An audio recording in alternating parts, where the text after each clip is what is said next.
Ayer tuvimos un foro de artesanía organizado por Bass Luxury, pues que yo creo que fue un disfrute, porque todos los componentes que estábamos allí amábamos el trabajo, explicábamos por qué lo hacíamos, el origen de esto, por qué lo queremos mantener. Y fue muy interesante ver las diferentes visiones. Y además yo creo que hay una tendencia, porque desde luego vemos que el mundo está totalmente globalizado, las grandes cadenas copan el mercado, estamos invadidos de información, a veces es como que te sientes agredido. Entonces queremos otro tipo de consumo, de reposo, de productos que sean no tan rápidos, más actualizados con cada persona. Tú estás viendo un objeto que no es igual que otro y a veces ni analizas y no sabes por qué. Y detrás siempre hay un trabajo, una sensibilidad, un gusto.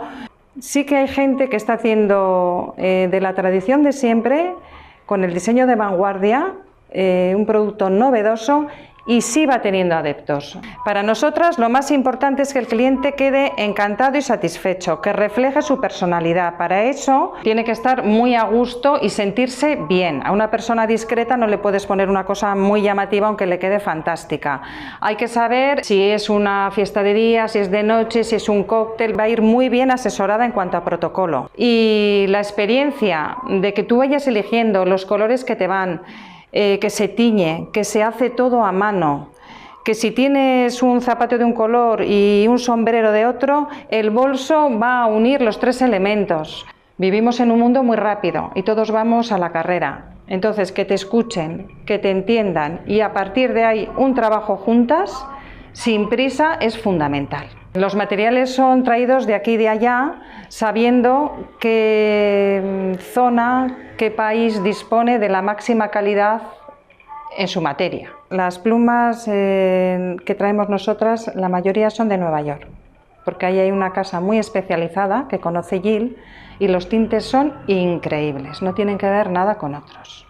Pero se puede traer la cuerda de Zaragoza y se puede traer una base de Ascot o se puede traer una paja italiana. Para nosotras el lujo es que tú compres una cosa que adquieras con una ilusión, con un refinamiento, que puede ser una cosa sencillísima, desde unos broches que tenemos en celuloide que tienen un precio estupendo de 29 euros, hasta un colgante como este que llevo yo, que es pintado a mano por artistas napolitanos, que tiene bastante más precio, evidentemente, pero que tengas una gama de selección que no consiste tanto en el poder adquisitivo, sino en la sensibilidad. Desde Atlantis queremos mostrar esa sensibilidad, queremos mostrar calidad y queremos escuchar y asesorar.